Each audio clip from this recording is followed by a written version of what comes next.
அஸ்ஸலாமு அலைக்கும். Hi friends, welcome to கொஸ்பனா சமையல். எல்லோரும் எப்படி இருக்கீங்க? ஸோ இன்றைக்கான vlog நமக்கு வாக்கிங்கில் இருந்து ஸ்டார்ட் ஆகுது. ஸோ எல்லா ஈவினிங்குமே வாக்கிங் போகிற மாதிரி இன்றைக்குமே வந்துட்டு நானும் என் ஹஸ்பண்ட் பார்த்திங்கன்னா வாக்கிங் போயிருந்தோம். எப்போவுமே ஒரே பார்க்குக்கு வந்து வாக்கிங் போக மாட்டோம். ஏன்னா அது வந்து நமக்கு கொஞ்சம் போரிங்காக இருக்கும். நமக்கே வந்துட்டு ஒரு மாதிரி கடுப்படிச்சிரும்ல, என்னடா இது இங்கிட்டே நடந்துகிட்டு இருக்கிற மாதிரி இருக்குது அப்படின்னு சொல்லிட்டு. அதனால் ஒவ்வொரு டைமும், அதாவது ஒவ்வொரு நாளும் ஒவ்வொரு இடத்துக்கு வந்துட்டு வாக்கிங் போவோம், ஒவ்வொரு பார்க் போவோம். இந்த தடவை வந்துட்டு இந்த துபாய் ஹாஸ்பிட்டல், குவைத் ஹாஸ்பிட்டல்லாம் இருக்கும், அந்த சைடு வந்துட்டு அப்படியே வாக்கிங் போயிட்டு இருந்தோம். ஓகே, வாக்கிங் இருக்கட்டும். இந்த டைமில் ஒரு முக்கியமான இன்ஃபர்மேஷன் நான் உங்ககிட்ட ஷேர் பண்ணிவிட்டு அதுக்கப்புறம் அப்படியே நம்மளோட vlog கண்டினியூ பண்ணலாம். ஓகேவா?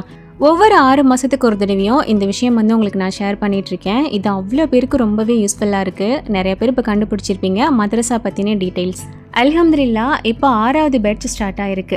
இது வரைக்கும் நடந்த 5 பேட்ச்சில் படித்ததுமே என்னுடைய ஃபாலோவர்ஸ், என்னுடைய சப்ஸ்கிரைபர்ஸ்ன்னு நினைக்கும் போது எனக்கு ரொம்ப ரொம்ப ரொம்ப சந்தோஷமாக இருக்குது. வீடியோவில் நான் சொன்ன வார்த்தைக்காக அதை நீங்கள் கேட்டு அதில் ஜாயின் பண்ணி நிறையா அது மூலிமா பலனும் அடைஞ்சிருக்கீங்க அப்படின்னு நினைக்கும் போது அல்ஹம்துலில்லாஹ் இதுக்கான நற்கூலி எனக்கும் கிடைக்கும் அப்படிங்கிறதுல ரொம்பவே ஹாப்பியாக இருக்கேன். ஓகே, இந்த கிளாஸ் பற்றின டீட்டெயில்ஸ் இப்போ நான் சொல்லிடுறேன். மதரசா கிளாஸ் வந்து நீங்கள் பேசிக்லேருந்து ஓதணும், அதாவது அலிஃப் பாலேருந்து ஓத ஆரம்பிக்கணும் அப்படின்னா அதுக்கான கிளாஸஸ்மே இருக்குது. இல்லை எங்களுக்கு நல்லா ஓத தெரியும், தஜ்வீத் முறைப்படி நாங்கள் ஓதி பழகணும் அப்படின்னு ஆசைப்பட்டீங்க அப்படின்னா அதுக்கான கிளாஸுமே இருக்குது. இந்த 2 கிளாஸுமே உங்களுக்கு தனித்தனியாக சொல்லிக் கொடுப்பாங்க ஒரு குரூப் மூலியமாக. நீங்கள் குரூப் மூலியமாக இதை படிக்கணும் அப்படின்னா இதோட ஃபீஸ் வெறும் 250 மட்டும்தான். நன்மையை நாடி பண்ணக்கூடிய ஒரு விஷயம், அதனால வெறும் 250 ரூபா மட்டும்தான் இதுக்கு சார்ஜ் பண்ணுறாங்க. ஒரு சிலர் எங்களுக்கு குரூப்பில் சேர்ந்து படிக்கிறத விட இண்டிவிஜுவலாக படித்தோம் அப்படின்னா எங்களுக்கு இன்னுமே யூஸ்ஃபுல்லாக இருக்கும் அப்படிங்கிற மாதிரி ஃபீல் பண்ணிங்க அப்படின்னாலுமே தாராளமாக படிக்கலாம். அண்ட் அதுக்கான ஃபீஸ் டீட்டெயில்ஸ் வந்து நீங்கள் அவங்கக்கிட்ட தான் கேட்டுக்கணும். இதில் நீங்கள் ஓதுறதுக்கு மெயினான விஷயம் வந்து பார்த்தீங்கன்னா இதுக்கு வயசு தடையே கிடையாது. உங்களுக்கு என்ன வயசு வேணால் இருக்கட்டும். ஈவன் உங்கள் குழந்தைங்களை நீங்கள் சேர்த்து படிக்க வைக்கணும், ஓத வைக்கணும் அப்படின்னு நினச்சாலுமே தாராளமாக பண்ணலாம். பொம்பளை பிள்ளைங்க அப்படின்னா 4 வயசுலேருந்து அடுத்து உங்களுக்கு ஏஜ் லிமிட்டே கிடையாது. எத்தனை வயசாக இருந்தாலும் நீங்கள் ஜாயின் பண்ணிக்கலாம். இதுவே பாய்ஸாக இருந்தாங்க அப்படின்னா 4 வயசுலேருந்து 11 வயசு வரைக்கும் தான் அலௌடு. நமக்கு இத்தனை வயசாயிருச்சு, இதுக்கப்புறம் ஒரு குரூப்பில் போய் சேர்ந்து நம்ம ஓதுறது அதெல்லாம் நமக்கு ஒரு மாதிரி சங்கடமாக இருக்கும், நமக்கு கஷ்டமாக இருக்கும் அப்படிங்கிற மாதிரிலாம் நீங்கள் யோசிக்கவே வேணாம். ஏன்னா குரூப் மூலிமா நீங்கள் படித்தாலும் கிளாஸஸ் எல்லாமே உங்களுக்கு தனித்தனியாக தான் வரும். நீங்கள் ஓதி காட்டி அனுப்பக்கூடிய உங்களுடைய வாய்ஸும் அவங்களுக்கு தனிப்பட்ட முறையில் தான் போகும். ஸோ உங்களோட வாய்ஸை வேறு யாருமே கேட்க மாட்டாங்க. இன்னுமே ஒரு சிலர் இருப்பீங்க, சின்ன வயசில் நல்லா ஓதி இருந்திருப்பீங்க, ஆனால் அது தஜ்வீது முறைப்படி இருந்திருக்காது. திரும்பவும் நம்ம ஓதணும்னு ஆசைப்படுவீங்க, அதுக்கான வாய்ப்பு கிடைக்காது. வீட்டில் இருந்தபடியே உங்களுக்கு வாட்ஸ்அப் மூலியமாக நீங்கள் படிக்க போகிறீங்க, அதுவும் வெறும் 250 ரூபா மட்டும்தான் இதுக்கு சார்ஜ் பண்ணுறாங்க. அப்படிங்கும்போது இது எவ்வளோ பெரிய வாய்ப்பு. இவ்வளோ வயசாகிடுச்சு, நம்ம பழைய மாதிரியே இனிமேலும் அப்படியே இருந்துடலாம்னு நினைக்கிறீங்களா? அப்போ இந்த வீடியோ எதுக்கு அல்லாஹ் தஆலா உங்கள் கண்ணில் காட்டியிருக்கான், அதையும் யோசிச்சு பாருங்கள். இது உங்களுக்கு ஒரு வாய்ப்பாக நீங்கள் பயன்படுத்தலான்னு தானே. இதுக்கு முன்னாடி நடந்து முடிஞ்ச 5 பேட்சில் ஓதுனவங்களில் சின்ன பிள்ளைங்களோட பெரியவங்க தான் ஜாஸ்தி. ஸோ கண்டிப்பாக இந்த கிளாஸ் உங்களுக்கு ரொம்ப ரொம்ப யூஸ்ஃபுல்லாக இருக்கும். உங்களோட வாட்ஸ்அப் குரூப் லிங்க் நான் டிஸ்கிரிப்ஷன்லேயே கமெண்ட் பாக்ஸ்லேயும் கொடுத்துருக்கேன். தேவைப்படுறவங்க கண்டிப்பாக ஜாயின் பண்ணிவிட்டு அதில் டீட்டெயில்ஸ் எல்லாமே கேட்டுக்கோங்க. கண்டிப்பாக இது உங்களுக்கு யூஸ்ஃபுல்லாக இருக்கும். ஸோ ஜாயின் பண்ணுறவங்க எனக்காக நிறையா துவா செஞ்சுக்கோங்க. ஓகே, அப்படியே நம்ம vlog கண்டினியூ பண்ணலாமா? ஸோ இந்த பார்சல் வந்து பார்த்திங்கன்னா கொஞ்சம் நாளைக்கு முன்னாடி எங்கள் மாமி வந்துட்டு கொடுத்து விட்டுருந்தாங்க. ஸோ நார்மலாகவே வந்துட்டு நமக்கு ஸ்நாக்ஸ் எல்லாமே நிறையா வரும், அது மாதிரி வந்திருந்தது. அது போக ஸ்பெஷலாக வந்திருந்ததுன்னு பார்த்திங்கன்னா சூட்டுக்கறி. அதாவது ஒரு சிலர் வந்து உப்பு கண்டம்னு சொல்லுவோம் இல்லையா, எங்கள் ஊரில் காயல் பண்ணத்தில் வந்து இது சூட்டுக்கறின்னு சொல்லுவாங்க. ஸோ எங்கள் மாமி ரெடி பண்ணி அதை நல்லா தட்டி இந்த மாதிரி குட்டி குட்டி பீஸாகவே போட்டு கொடுத்து விட்டுட்டாங்க. ஏன்னா மோஸ்ட்டாக இந்த சைஸில் தான் நாங்கள் வந்து யூஸ் பண்ணுவோம். ஜஸ்ட் ஃப்ரை பண்ணுறதா இருந்தாலும் சரி, இதை வச்சு கிரேவி பண்ணுறதா இருந்தாலும் சரி. ஸோ அந்த மாதிரி கொடுத்து விட்டாங்க. இது போக கொஞ்சம் ஸ்நாக்ஸ்லாம் இருந்தது, அதெல்லாம் பெருசாக காட்டலை, ஏன்னா நிறையா வீடியோஸில் காட்டியிருக்கேன் அப்படின்றனால. அண்ட் இந்த தடவை ஸ்பெஷலாக மணிலா கேக் இருக்கு இல்லையா, கொக்கோ கல்லாச்சின்னு சொல்லுவோம், கடலை பருப்பி, அதுவுமே வந்திருந்தது. ஸோ இதனோட ஃபேவரெட். அது எல்லாத்தையும் முதல்ல எடுத்து வச்சுட்டு அதுக்கப்புறம் அந்த சூட்டுக்கறி இருந்தது இல்லையா, அது கொஞ்சமாக என் பையன் வந்துட்டு பொரிச்சு கேட்டிருந்தான். ஏன்னா இது எங்கள் எல்லாரையும் விட என் பையனுக்கு வந்துட்டு ரொம்ப பிடிக்கும். ஸோ இதை வந்து ஸ்நாக்ஸ் மாதிரி கூட ஃப்ரை பண்ணிடலாம் நாங்கள் சாப்பிடுவோம். ஸோ அந்த மாதிரி கேட்டனால கொஞ்சமாக நான் ஃப்ரை பண்ணி கொடுத்துருந்தேன். ரொம்ப சூப்பராகவே இருந்தது. எங்கள் மாமி வந்து இதுக்கு கொஞ்சம் டிஃப்ரெண்ட்டான மசாலாஸ்லாம் போடுவாங்க, கபாப் மசாலான்னு சொல்லுவோம் இல்லையா, அந்த மாதிரி ஐட்டம்லாம் போட்டு ரெடி பண்ணுவாங்க. அதோட ஃப்ளேவர் வந்துட்டு ரொம்பவே நல்லாயிருக்கும். ஆக்சுவலாக இது ஹஜ் பெருநாளில் போட்டதுன்னு நினைக்கிறேன். கொஞ்சம் நாளாக கொடுத்து ஒன்றுன்னு சொல்லிகிட்டே இருந்தாங்க. கடைசியாக ஆள் கிடைக்கும், கொடுத்து விட்டுட்டாங்க. ஸோ எல்லாமே ரெடி பண்ணி வந்துருச்சு அப்படின்றனால நமக்கு ரொம்ப ஈஸி, ஜஸ்ட் எடுத்து ஃப்ரை பண்ணிக்கலாம், அவ்வளோதான். ஓகே, அப்புறம் லாஸ்ட் விருந்து vlog போட்டிருந்தேன் இல்லையா, சஃபினா சிஸ்டர் நம்ம வீட்டுக்கு வந்திருந்தாங்கன்னு. அந்த vlogல வந்து 1 part தால்ச்சா ரெசிபி வந்து நான் போட்டிருந்தேன். நிறைய பேர் கேட்டிங்க. நான் நெக்ஸ்ட் விலாகில் ஷேர் பண்ணுறேன் அப்படிங்கிற மாதிரி சொல்லியிருந்தேன். ஆக்சுவலாக ஷார்ட்ஸில் என்னால் அதை கொடுக்க முடியல, ஏன்னா அது வந்து லாங் வீடியோவுக்கு ஷூட் பண்ணுற மாதிரி ஷூட் பண்ணி வச்சுட்டேன். ஸோ ஷார்ட்ஸ் வீடியோக்கு வந்து என்னால் அதை போட முடியல. ஸோ இந்த விலாகில் வந்து பார்த்திங்கன்னா உங்களுக்கு நான் கொடுக்குறேன். இதுக்கு காய்கறி வந்து பார்த்திங்கன்னா மாங்காய், வாழைக்காய், கத்திரிக்காய், உருளைக்கிழங்கு. தால்ச்சாவுக்கு நான் பொதுவாக இது தான் சேர்ப்பேன். அதில் மாங்காய் மட்டும் லைட்டாக பழுக்கிற ஒரு ஸ்டேஜ் வரும்ல, அந்த மாதிரி மாங்காய் எடுத்துக்கிட்டோம் அப்படின்னா டேஸ்ட் ரொம்ப நல்லாயிருக்கும். ஆனால் வந்து கடுத்து போகாமல் இருக்கும். ஓகே, இதுக்கு வந்து பருப்பு அளவு எவ்வளோ போடணும்னு சொல்லிட்டு நான் சைடில் கொடுக்குறேன். அது போக பார்த்திங்கன்னா ஒரு 1/2 கிலோ அளவுக்கு எலும்பு இருக்குது இல்லையா, அதுவுமே சேர்த்துருந்தேன். கூடவே கொஞ்சமாக கொழுப்பு சேர்த்துருந்தேன். ஏன்னா கொழுப்பு சேர்க்கும் போது தால்ச்சா வந்து டேஸ்ட்டும் நல்லாயிருக்கும், அதுலேருந்து எண்ணெய் இறங்கும் இல்லையா, அந்த ஃப்ளேவருமே நல்லா கொடுக்கும். நான் வந்து இதை எலக்ட்ரிக் ப்ரெஷர் குக்கரில் வைக்கிறேன். நீங்கள் நார்மல் ப்ரெஷர் குக்கரில் வச்சு அடுப்பில் வச்சு வேக வச்சுக்கலாம். அண்ட் இதை நான் யூஸ் பண்ணும் போதுமே இதை பற்றின ரிவ்யூ கொடுங்க நிறைய பேர் கேட்குறீங்க. ஆல்ரெடி நான் கொடுத்துருக்கேன், லிங்க் வேணால் உங்களுக்கு இதில் டிஸ்கிரிப்ஷனில் கொடுக்குறேன். இதில் வந்து ப்ரெஷர் குக் மோடில் ஒரு 10 நிமிஷம் வச்சு எடுத்துக்கிட்டேன். அந்த பருப்பு எலும்பு எல்லாமே நல்லா வெந்து வந்துருச்சு. இந்த டைமில் காய்கறி எல்லாமே பார்த்திங்கன்னா நான் கட் பண்ணி வச்சுருந்தேன்.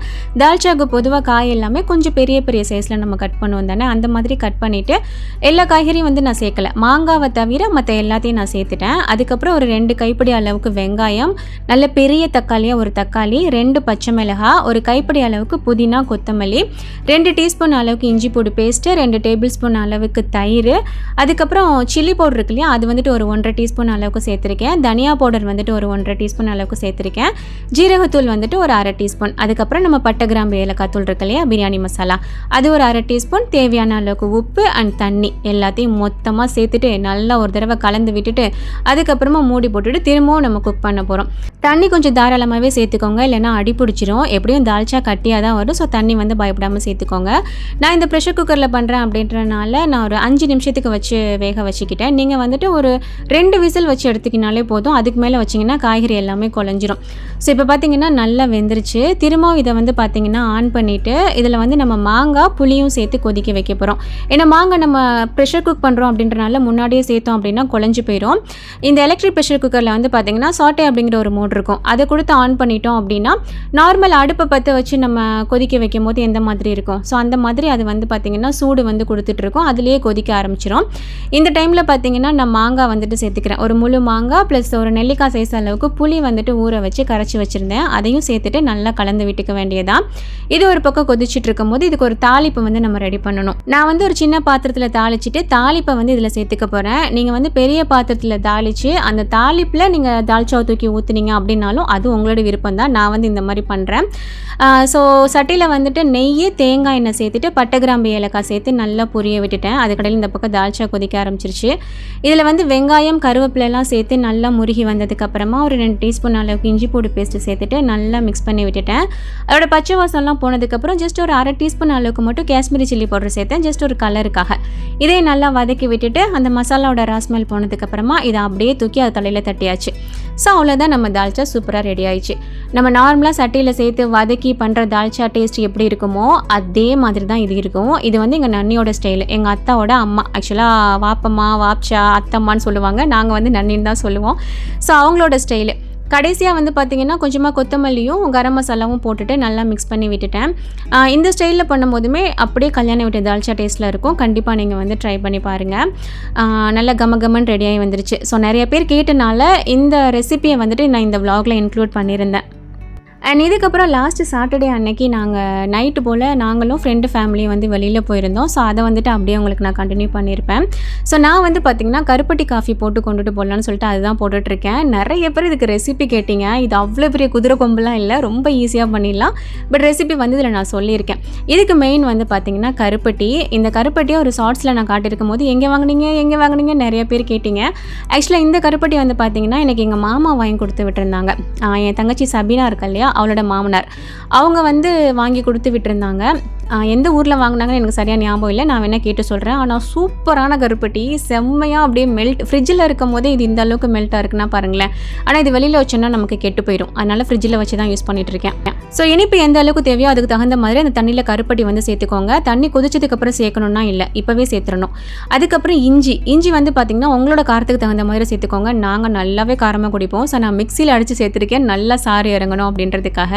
அவ்வளோதான், வேறு ஒன்றுமே இல்லை. இது வந்து நல்லா கொதிச்சு வரணும். கொதிச்சு வந்ததுக்கப்புறம் நம்ம காஃபி பவுடர் சேர்த்துக்கப்புறம் இது இன்ஸ்டன்ட் காஃபி பவுடராக இருந்தாலும் சரி, இல்லைனா நீங்கள் ஃபில்டர் காஃபிக்கு சேர்க்கக்கூடிய பவுடர் இருக்கும் இல்லையா, அது சேர்த்துக்கிட்டாலும் சரி. ஏன்னா நம்ம இதை ஃபில்டர் பண்ண தான் போகிறோம். ஸோ காஃபி தூள் வந்து நான் ஒரு 2 டீஸ்பூன் அளவுக்கு சேர்த்துட்டு நல்லா மிக்ஸ் பண்ணி விட்டுக்கிறேன். இது வந்து கிட்டத்தட்ட ஒரு 10 டம்ளர் வருமா, அந்த அளவுக்கு இருக்கும்னு நினைக்கிறேன். ஸோ காஃபி பவுடர் சேர்த்ததுக்கப்புறம் திரும்பவும் நல்லா ஒரு தடவை கொதிக்க வச்சு எடுத்துட்டு அதுக்கப்புறமா நம்ம ஃபில்டர் பண்ண வேண்டியதான். இவ்வளோ தான் கருப்பட்டி காஃபி. இதே நீங்கள் பாலில் பண்ணலாமான்னு கேட்டிங்கன்னா சேம் டைப்பில் பண்ண முடியாது, தெரிஞ்சு போயிடும். நான் பாலில் கருப்பட்டி காஃபி எப்படி பண்ணுறது அப்படின்னு சொல்லிட்டு அதோட ரெசிபி இன்னொரு நாளைக்கு நான் உங்களுக்கு சொல்கிறேன். ஸோ இதை இப்போ ஃபில்டர் பண்ணிவிட்டு அதை ஃப்ளாஸ்கில் வந்து பார்த்திங்கன்னா ஊற்றி வச்சாச்சு. ஃப்ளாஸ்கில் வந்து பார்த்திங்கன்னா எப்போவுமே ஃபுல்லாக ஊற்றக்கூடாதுல்ல, அந்த மூடுறதுக்கு கேப் கொடுக்கணும்ல, அந்த மாதிரி கொடுக்காம அது வந்து பார்த்திங்கன்னா வலிய ஆரம்பிச்சிருச்சு. சரின்னு சொல்லிட்டு ஒரு வழியாக அதை க்ளோஸ் பண்ணிவிட்டு அதை ஃபுல்லாக தொடச்சி எடுக்கிறது வேறு வேலையாக இருந்தது. ஸோ திடீர்னு நாங்கள் பிளான் பண்ணி கிளம்புனோம். ஆக்சுவலாக நாங்களும் என் ஃப்ரெண்டு ஃபேமிலியும் முக்கிய ஒரு விஷயத்துக்கு நாங்கள் பிளான் பண்ணுறோம் அப்படின்னா கண்டிப்பாக அது நடக்கவே நடக்காது. இந்த மாதிரி திடீர்னு ஏதாவது ஒரு பிளான் பண்ணி கிளம்புறோம் அப்படின்னா அது சூப்பராக நடந்துடும். ஸோ அந்த மாதிரி தான் அன்றைக்குமே ஒரு மகரிப் போல் கிளம்பலாம், ஒரு 7 மணி போல் கிளம்பலாம் அப்படிங்கிற மாதிரி பிளான் பண்ணி அந்த நாங்கள் 10 மணிக்கு தான் கிளம்புனோம். திடீர்னு பிளான் பண்ணி கிளம்புறனால எங்களுக்கு ஃபுட்டெல்லாம் வந்துட்டு சீக்கிரம் அரேஞ்ச் பண்ண முடியல, அதாவது சமைக்க முடியல. ஸோ டக்குன்னு வந்துட்டு வெளியில் வாங்கிட்டு போயிடலாம் அப்படிங்கிற மாதிரி தான் பிளானு. ஃப்ரெண்டு வந்துட்டு முன்னாடியே சொல்லிட்டாங்க, நான் பிரியாணி வாங்கிட்டு வர போகிறேன்ப்பா அப்படின்னு சொல்லிட்டு. சரி ஓகே, அப்போ நம்ம என்னத்தை வாங்குறதுன்னு மணிக்கணக்காக உட்காந்து யோசிச்சுட்டு சரி கொத்து பரோட்டா வாங்கிட்டு போடலான்னு சொல்லிட்டு கொத்து பரோட்டா வந்துட்டு வாங்கியிருந்தோம். அண்ட் இதுக்கு வந்து பார்த்திங்கன்னா சால்னா கொடுத்துருந்தாங்க, ப்ளஸ் பீஃப் தவா வந்துட்டு ஆர்டர் பண்ணியிருந்தோம். அது வந்து பார்த்திங்கன்னா இந்த பார்சலோட வரலை, மிஸ் ஆயிடுச்சு. அதுக்கப்புறம் கால் பண்ணி மிஸ்ஸிங்னு சொன்னதுக்கப்புறமா திரும்ப உடனே கொடுத்து விட்டுட்டாங்க. ஸோ எல்லாத்தையும் எடுத்து வச்சுட்டு கிளம்பியாச்சு. ஸோ இந்த ரைடு வந்து ஃபுல் அண்ட் ஃபுல் நைட் ரைடாக இருக்கணும் அப்படிங்கிற மாதிரி தான் ஒரு பிளான் பண்ணிவிட்டு கிளம்பியாச்சு. ஏன்னா வெளிச்சத்தில் போகிறதே நமக்கு ஒரு மாதிரியான ஒரு எக்ஸ்பீரியன்ஸ் இருக்கும். அது மாதிரி நைட் ரைட் போகிறது வந்து இன்னுமே சூப்பரான ஒரு எக்ஸ்பீரியன்ஸ் இருக்கும் இல்லையா. ஸோ அதனால் நைட் ரைட் போகலாம் அப்படிங்கிற மாதிரி தான் நாங்கள் போனது. வந்து பார்த்திங்கன்னா ஜெபல் ஜேஸ் அப்படிங்கிற ஒரு மவுண்டைன், ஒரு மலை ஏரியாவுக்கு வந்துட்டு நாங்கள் போயிருந்தோம். இது இருக்கிறது வந்து பார்த்திங்கன்னா ராசல் கைமால இருக்குது. நாங்கள் வந்து துபாயில் இருக்கோம். ஸோ இங்கேருந்து அங்கே போகிறதுக்கு கிட்டத்தட்ட எங்களுக்கு 2 மணி நேரம் கிட்ட காட்டுச்சு, 1 hour 50 minutes அந்த மாதிரி காட்டுச்சு.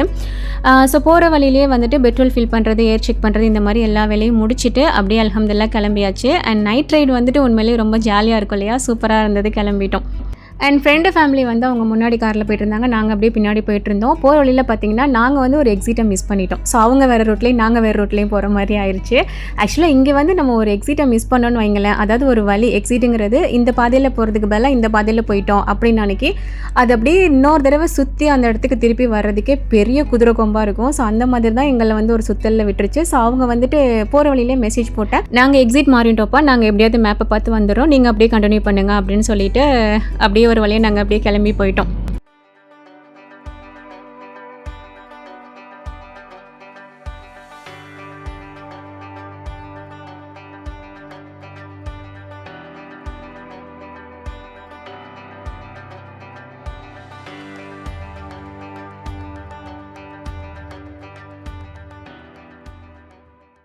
ஸோ ஒரு வழியாக அங்கே பக்கத்தில் வரைக்கும் போயாச்சு. இதுக்கப்புறம் வந்து நம்ம மவுண்டைன் அந்த மலையில் வந்து ஏறுற மாதிரி இருக்கும். அதுக்கு முன்னாடி வந்துட்டு ஒரு பெட்ரோல் பல்க் இருக்கும். ஸோ அங்கே வந்துட்டு ஃப்ரெண்ட் ஃபேமிலி வந்துட்டாங்க. ஸோ அங்கே போயிட்டு கொஞ்சம் நேரம் ரெஃப்ரெஷ் ஆகிட்டு டீலாம் குடிச்சிட்டு அதுக்கப்புறம் மேலே போகிறதா தான் பிளான். அதனால் அங்கே கொஞ்சம் நேரம் நின்று ஜஸ்ட் ஒரு 10 minutes மட்டும் தான் வாஷ்ரூம்லாம் போயிட்டு அதுக்கப்புறம் டீலாம் குடிச்சிட்டு அதுக்கப்புறமா நாங்கள் கிளம்பணும். அண்ட் நான் வந்து கருப்பட்டி காஃபி போட்டு கொண்டுட்டு வந்திருந்தேன் இல்லையா, என் ஃப்ரெண்டு வந்துட்டு பாலில் டீ போட்டு கொண்டுட்டு வந்திருந்தாங்க. ஸோ இங்கே வந்து பால் டீ தான் குடித்தோம். சரி கருப்பட்டி காஃபி வந்து மேலே போயிட்டு குடிச்சிக்கலாம் அப்படின்னு சொல்லிட்டு.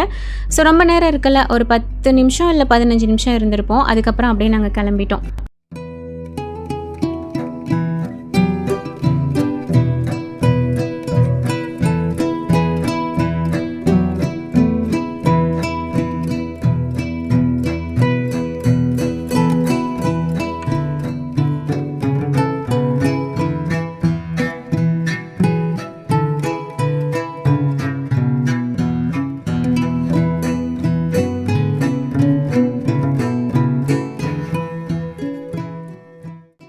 நிஜமாக சொல்லணும்னா ஒரு த்ரில்லிங்கான ஒரு எக்ஸ்பீரியன்ஸ் வந்துட்டு பார்த்தீங்கன்னா இங்கேருந்து தான் ஸ்டார்ட் ஆகும். ஏன்னா மெயினாக இந்த மவுண்டெயின் ஏறி முடிக்கிற வரைக்குமே ஸ்ட்ரீட் லைட் ஒன்றுமே இருக்காது. நம்ம காரில் லைட்டில் வரக்கூடிய வெளிச்சம் இருக்கு இல்லையா, அது மட்டும்தான் இருக்கும். உங்களுக்கு வீடியோவில் பார்க்கும்போது கூட அப்படியே பளிச்சுன்னு தெரிகிற மாதிரி இருக்கும். ஆனால் நேரில் போகும்போது அந்த முன்னாடி இருக்கிற அந்த லைட்டான வெளிச்சமே தவிர சுற்றி முற்றி இருட்டு கும்முன்னு தான் இருக்கும்.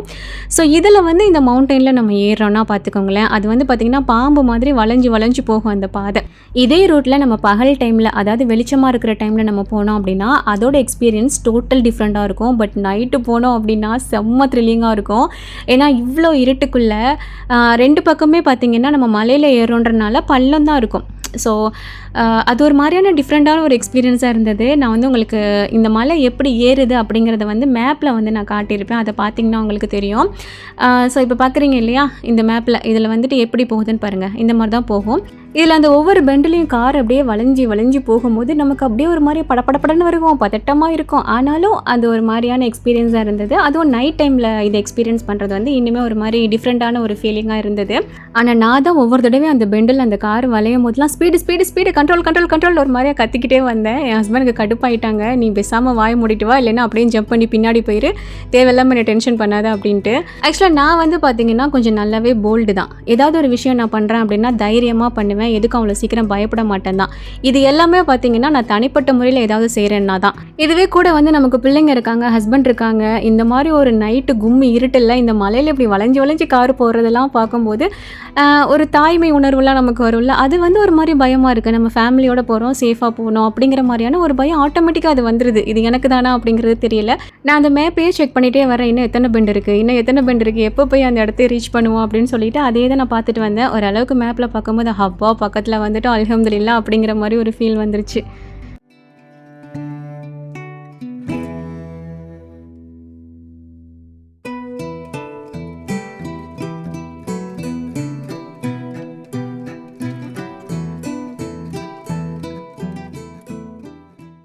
ஓரளவுக்கு ரீச் பண்ணதுக்கப்புறம் பார்த்தீங்கன்னா போகிற வழியில் ஒரு சில இடத்துல வந்துட்டு லைட்டு, அதுக்கப்புறம் ரெஸ்டாரண்ட் மாதிரிலாம் சில இடங்கள்லாம் இருந்தது. நான் கூட நினச்சேன் இந்த கிளைமேட்டில் நம்ம தான் இங்கே வந்து வர்றோம், யாரும் அவ்வளோ பெருசாக வரமாட்டாங்க அப்படின்னு. பட் அங்கே போனால் எங்களுக்கு பார்க்கிங்கே கிடைக்கல, அந்த அளவுக்கு ஆட்கள் வந்து நிறையா இருக்காங்க. ஏன்னா இது வந்து மலை தான் இல்லையா, ஸோ அங்கே வந்து வெக்க சுத்தமாக தெரியலை. ஏன்னா யூஎல் அடிக்கிற வெயில் கிட்டத்தட்ட 50 டிகிரி கிட்ட இருக்கீங்களாம். ஆனால் மேலே வந்து பார்த்தீங்கன்னா அந்த வெக்க வந்து கொஞ்சம் கூட தெரியலை. ஸோ நான் கூட நினச்சேன் இந்த கிளைமேட்லேயே இவ்வளோ பேர் வர்றாங்க அப்படின்னா விண்டர் வெக்கேஷன்லாம் நம்மளால் இங்கே நெருங்க கூட முடியாது போலையே, அந்த அளவுக்கு நமக்கு பார்க்கிங் கிடைக்காம கஷ்டப்படுவோம் போலையே, அந்த மாதிரி தான் இருந்தது. அங்கே போனதுக்கப்புறம் நிறைய ஃபேமிலிஸ் வந்து வந்திருந்தாங்க. அதுவும் நாங்கள் போனது சாட்டர்டே நைட் இல்லையா, ஸோ வீக்கெண்ட் அப்படின்றனாலையுமே நிறைய பேர் வந்து வந்திருந்தாங்க. அண்ட் அங்கே வந்து பார்பிக்யூ பண்ணுறது, அதுக்கப்புறம் குக் பண்ணுறது, இந்த மாதிரிலாம் கூட எல்லாருமே பண்ணிகிட்டு இருந்தாங்க. கரெக்டாக நாங்கள் அங்கே போய் ரீச் ஆகும்போது டைம் வந்து பார்த்திங்கன்னா கிட்டத்தட்ட 12 மணி ஆயிடுச்சு. நாங்கள் யாருமே வீட்டில் வந்துட்டு டின்னர் சாப்பிட்டுட்டு வரல. கிட்டத்தட்ட நாங்கள் கிளம்பும்போது மணி வந்து 9:45 10 மணி இருக்கும்னு நினைக்கிறேன். ஸோ அந்த டைம்லேயே நாங்கள் கிளம்பிட்டோம், சாப்பிட்டுட்டு வரல. சாப்பாடு வந்து இங்கே வந்து சாப்பிட்றதா தான் பிளானு. ஸோ கொஞ்சம் பசிக்க வேறு ஆரம்பிச்சு, நைட்டு 12 மணி ஆயிடுச்சு இல்லையா. ஸோ அங்கே போயிட்டு ஃபஸ்ட்டு ஒரு இடத்துக்குள்ளே போனோம், அங்கே வந்து எங்களுக்கு பார்க்கிங் கிடைக்கல. ஸோ அதுக்கப்புறம் திருப்பி வெளியில் வந்துட்டு இன்னொரு பிளேஸ் இருந்தது, அங்கே போயிட்டு அங்கே ஒரு பார்க்கிங் கிடச்சிருச்சு. ஸோ அதுக்கப்புறம் அங்கே போட்டுட்டு அதுக்கப்புறம் நாங்கள் பாயை விரிச்சிட்டு எல்லாத்தையும் எடுத்து வைக்க ஆரம்பிச்சாச்சு. அண்ட் இந்த இடத்துலையுமே பெருசாக லைட்லாம் வந்துட்டு நிறையா இருக்காது. கொஞ்சம் தூரமாக ஒரு ரெஸ்டாரண்ட் இருந்தது. ரெஸ்டாரண்ட்டாக அது ஒரு ஷாப்பான்னு தெரியல, ஃபலாஃபில்லாம் வச்சுருந்தாங்க. ஸோ அந்த இடத்துல மட்டும்தான் வெளிச்சம் வந்துட்டு இருந்தது. நாங்கள் வந்து லைட்டு கொண்டுட்டு போயிருந்தோம், ஃப்ரெண்டு வந்து ஒரு லைட் கொண்டுட்டு வந்திருந்தாங்க. ஸோ அதை வந்து காரில் வந்து முன்னாடி கட்டி வச்சிட்டோம் அப்படின்னா அந்த வெளிச்சம் வந்து நமக்கு கரெக்டாக இருக்கும். மோஸ்ட்டாக அப்படி தான் இங்கே வந்து எல்லாருமே லைட் வந்து கொண்டுட்டு வருவாங்க, பீச்சுக்கு போகும்போதும் சரி, இந்த மாதிரி பிளேஸ்க்கு போகும்போதும் சரி, ரொம்ப இருட்டாக இருக்கும் அப்படின்னு சொல்லிட்டு. ஸோ அதையுமே வச்சுட்டு மெயின் வேலையாக பார்த்திங்கன்னா பாயெல்லாம் விரிச்சிட்டு முதல்ல சாப்பாடு எடுத்து வைக்க ஆரம்பிச்சாச்சு. சரி சாப்பிட்றலாம், பசிக்குது அப்படின்ட்டு.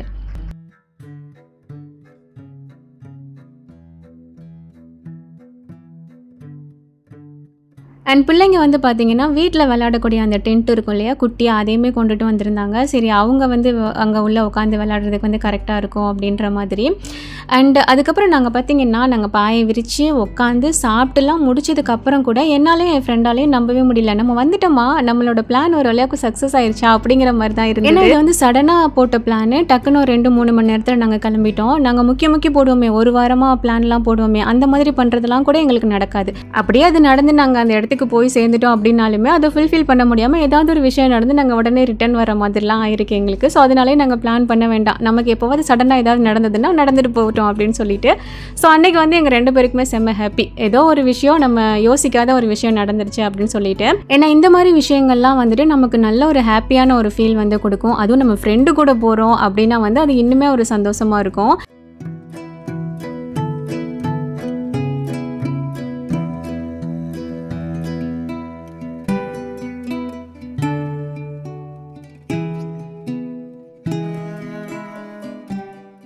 எப்போவுமே மார்னிங் டைமில் போயிட்டு நைட் டைமில் வீட்டுக்கு ரிட்டர்ன் வர மாதிரி இருக்கும். இந்த ட்ரிப் ஃபுல்லாகவே நமக்கு நைட் ட்ரிப்பாக தான் இருக்கணும். நைட்லேயே போயிட்டு விடியறதுக்கு முன்னாடியே நம்ம கிளம்பிடணும் அப்படிங்கிற மாதிரியான ஒரு பிளான் தான். ஸோ ரொம்ப நல்லா இருந்தது. நான் கொண்டுட்டு போன கொத்து பரோட்டா, ஃப்ரெண்டு வாங்கிட்டு வந்த பிரியாணி அண்ட் ஜூஸு, இந்த மாதிரி சம் ஐட்டம்ஸ் எல்லாமே, ஸ்நாக்ஸ் எல்லாமே வேறு கொண்டுட்டு போயிருந்தோம். ஸோ எல்லாத்தையும் வச்சு அல்ஹம்துலில்லாஹ்னு சாப்பிட ஆரம்பிச்சாச்சு.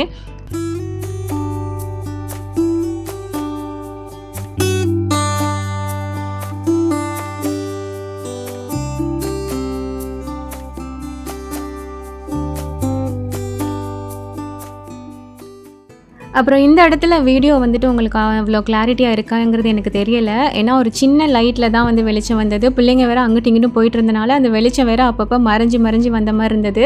ஸோ வீடியோ வந்து உங்களுக்கு பார்க்குறது கொஞ்சம் டிஸ்டர்பன்ஸாக இருந்தது அப்படின்னா கொஞ்சம் அட்ஜஸ்ட் பண்ணிக்கோங்க. ஏன்னா இந்த இடத்துல எனக்கு இவ்வளோ தான் கவர் பண்ண முடிஞ்சது. ரொம்ப கிளாரிட்டியாக என்னால் காட்ட முடியலை.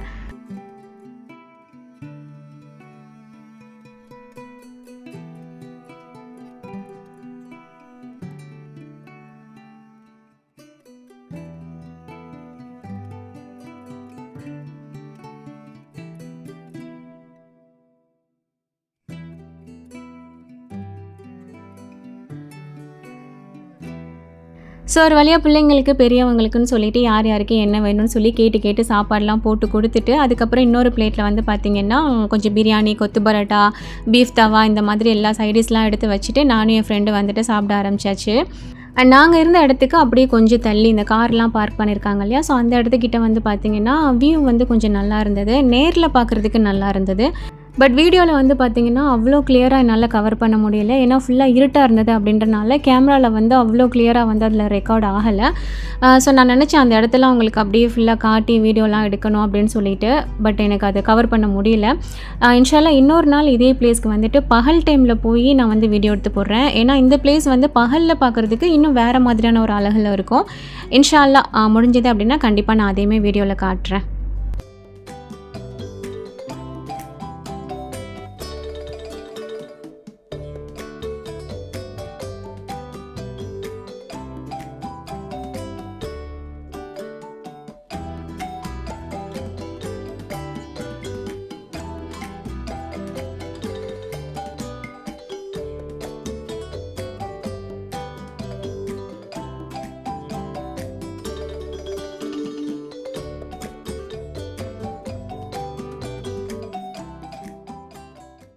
நான் சொன்னேன் இல்லையா, இந்த பிளேஸ் தான். இங்கேருந்து பார்க்குறதுக்கு கீழே வந்து பார்த்திங்கன்னா சரியான பள்ளம் மாதிரி இருந்தது. ஃபுல்லாகவே மலை தான். ஏன்னா இது நம்ம மேலே இருக்கிறோம் இல்லையா, அந்த கீழே இருந்து அதாவது மேலேருந்து பார்க்கும்போது ஃபுல்லாக பெரிய பள்ளம் மாதிரி இருந்தது. ஸோ நானும் எவ்வளோ ட்ரை பண்ணேன், பட் கிளியராக இல்லை.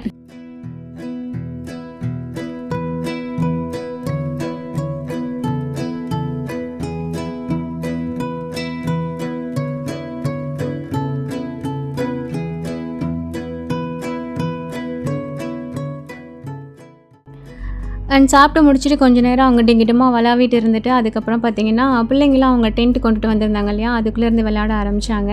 அண்ட் நாங்கள் வந்து கொஞ்சம் நேரம் உட்காந்துட்டு இருந்துட்டு அப்படியே கொஞ்சம் நேரம் படுத்தோம். ஏன்னா லேட்டாக வீட்டுக்கு போகலாம், நாளைக்கு சண்டே தானே அப்படின்றனால. அண்ட் கொஞ்சம் நேரம் இருந்துட்டு அதுக்கப்புறம் பார்த்திங்கன்னா கருப்பட்டி காஃபி கொண்டுட்டு போயிருந்தோம் இல்லையா, அதை வந்து ஆளுக்கு கொஞ்சமாக ஊற்றி சாப்பிட்டாச்சு. அண்ட் என் பையன் வந்து பார்த்திங்கன்னா லேப்டாப்பை வேறு அங்கேருந்து தூக்கிட்டு வந்திருந்தான். அதில் வந்துட்டு ஏதோ பார்த்துட்டு இருந்தான், மூவி ஏதோ பார்த்துட்டு இருந்தான். ஸ்க்ரீன் டைமை குறைப்போம் அப்படின்னு தான் இந்த மாதிரிலாம் நம்ம வெளியில் கூட்டிகிட்டு வருது. அங்கே வந்து எங்களுக்கு போர் அடிச்சா என்ன பண்ணுறதுன்னு சொல்லிட்டு இந்த மாதிரி லேப்டாப்பு டேப்லாம் தூக்கிட்டு வந்துடுதுங்க, என்ன பண்ணுறது. ஸோ அங்கேருந்து டீலாம் குடிச்சிட்டு அதுக்கப்புறம் பார்த்திங்கன்னா கொஞ்சம் நேரத்தில் நாங்கள் கிளம்பிட்டோம். இன்னொரு நாள் வந்து குக் பண்ணுற மாதிரி செட்டப்பில் வந்து இன்ஷால்லா சன்ரைஸ்லாம் இருந்து பார்த்துட்டு போகலாம் அப்படிங்கிற மாதிரி பிளான் இருக்குது. பட் அது எல்லாம் எப்போ நாடுறான் எப்போ நடக்கும்னு தெரியல. அண்ட் நாங்கள் இறங்கி அதாவது அந்த மவுண்டைன் விட்டு கீழே இறங்கிட்டு அதுக்கப்புறம் போகிற வழியில் பார்த்திங்கன்னா அப்போதைக்குள்ளே தான் லைட்டாக அப்படியே விடிய ஆரம்பிச்சிது. ஸோ இந்த வெளிச்சத்தில் இந்த மலையெல்லாம் பார்க்குறதுக்குமே பார்த்திங்கன்னா அது ஒரு மாதிரி தனியாக அழகாக தான் இருந்தது. ஸோ இன்ஷால்லா இன்னொரு நாள் முடிஞ்சது அப்படின்னா வெளிச்சத்தோட வீடியோ எடுத்து போடுறதுக்கு ட்ரை பண்ணுறேன். ஸோ இந்த அவுட்டிங் vlog வந்து உங்களுக்கு கண்டிப்பாக கொஞ்சம் இன்ட்ரெஸ்டிங்காக போயிருக்கும்னு நான் நினைக்கிறேன். பிடிச்சிருந்தா லைக் பண்ணிக்கோங்க. அண்ட் மதரசா டீட்டெயில்ஸ் பற்றி சொல்லியிருக்கேன். கண்டிப்பாக தயங்காமல் யோசிக்காமல் நீங்கள் ஒரு விஷயத்தை அச்சீவ் பண்ணணும், ஒரு விஷயம் கற்றுக்கணும்னு நினைக்கிறீங்கன்னா தாராளமாக அதில் ஜாயின் பண்ணிக்கோங்க. ஏன்னா நம்ம கற்றுக்கிறதுக்கு வயசு வந்து எப்போவுமே ஒரு தடையாக இருக்கக்கூடாது. அண்ட் நம்ம ஒரு விஷயத்தை இந்த வயசில் கூட கற்றுக்கிட்டோம் அப்படின்னா நம்ம அடுத்தவங்களுக்கு ஒரு முன்னுதாரணமாக இருக்கலாம். உங்களுக்கு புரியும்னு நான் நினைக்கிறேன். ஓகே, வீடியோ பிடிச்சது அப்படின்னா லைக் பண்ணிக்கோங்க. அண்ட் புதுசாக பார்க்குறவங்க மறக்காமல் நம்ம சேனலை சப்ஸ்கிரைப் பண்ணிக்கோங்க. தேங்க்ஸ் ஃபார் வாட்சிங்.